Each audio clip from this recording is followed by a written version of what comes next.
Donc jeudi 18 janvier, donc calendrier économique là, il y avait 2 fêtes speech ici à 17 et 18 heures. C'est l'ensemble du calendrier.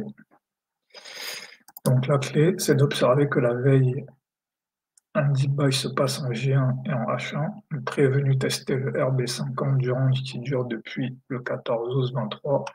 Cette zone correspond aussi à un mid-DVB breaker H1. Il y a aussi le setup complexe déviation BJP, RB-BJP1. Donc à partir de là, même s'il y a un retracement, il faut être prêt à acheter. Et c'est ce qui se passe à 19 h après RJ-AJP sans contact, fois rebond MIVHB. À ce moment, il faut comprendre que c'est la validation du signal de hausse, et donc là, devenir acheteur sur tous les RFB, sur les niveaux RB50, MIV, vendeur sur RJ-AJP, sur les niveaux AJP. Donc là, pour cette journée, voilà, le trap ici, on a un particulièrement, c'est sur le RJ AJP test MIVHB, j'hésite à sizer, à rajouter à la vente.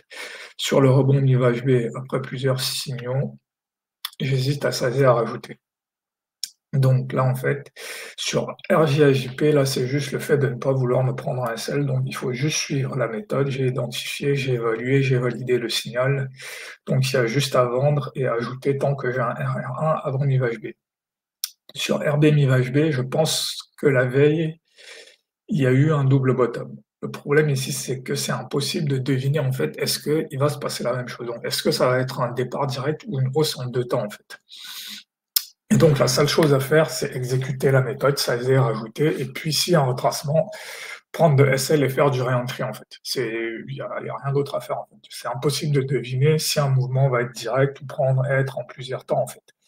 C'est un peu, ça revient un peu à ce truc-là, en fait, qui est accepter que tous les setups échouent ou peuvent partir en une fois, en 2, 3, 4 fois ou échouer. C'est juste un système probabiliste. Donc voilà, on est dans un bull market, donc je reste acheteur. Donc là, j'ai eu ma déviation rebond. Donc ça, c'est un fort signal que soit on va avoir une hausse directe, soit à un moment ou un autre, le marché va finir à la hausse. Donc rebond BR, un test RH50. Donc ça, en fait, il faut un peu dézoomer, voilà, dézoomer ici, voir que là, depuis le 14, en fait, on est dans un range. Et là, en fait, ce qui s'est passé, c'est que là, on est revenu tester cette zone, en plus que j'avais marqué. Attendez, je pense que ça, j'avais marqué ça depuis un moment. En fait, quand on a breaké ici, je me suis dit, très probable qu'on revienne tester cette zone-là. Et là, quand on est revenu, j'avais moi-même oublié le fait que cette zone-là, c'était une zone où je voulais acheter, en fait. Donc ça aussi, c'est se dire que les setups peuvent prendre du temps, en fait. Celui-là, par exemple, il a pris, si je pars d'ici du 8, il a pris quasiment 2 semaines. Et c'est pas parce que ça prend du temps que le setup n'est plus valide, en fait. Donc voilà. Et donc ça aussi, ça fait partie de l'accumulation des signaux de hausse, en fait. Donc à partir d'ici là, j'aurais pas eu de signal, j'aurais pas eu de signal. Là, j'aurais eu un signal, voilà, j'ai le fait switch à 18 h, donc je vais essayer de rentrer avant. Donc j'aurais acheté ici. Et là, j'aurais hésité. Ici, j'aurais considéré que c'est un RB50, donc ça n'aurait pas été une mauvaise idée d'acheter. Après le premier fait speech, là, j'aurais attendu le second fait speech. Voilà, sur le second fait speech, j'ai cette baisse-là. Donc voilà, donc ici, j'aurais dû vendre ici pour aller chercher MIVHB. Rajouter ici parce que je peux avoir un RR de 1 jusqu'à MIVHB. Rajouter encore ici parce que je peux avoir un RR de 1 jusqu'à MIVHB. Et l'erreur à ne surtout pas faire, c'est de rajouter peut-être ici ou là, je n'ai plus le RR de 1 jusqu'à MIVHB en fait. Mais en fait, c'est vendre ici en size, vendre ici en size, vendre ici en size, et peut-être encore ici parce que là, il y a un SL de 6. Si je rentre ici à 48, là, c'est un peu tendu, mais bon, jusque-là, ça allait. Rentrer trop tard, ce serait dans cette zone-là.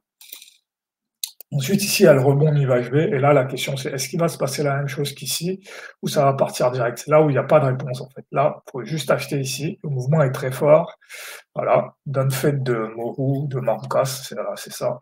Donc, quand ça casse ici, il faut acheter.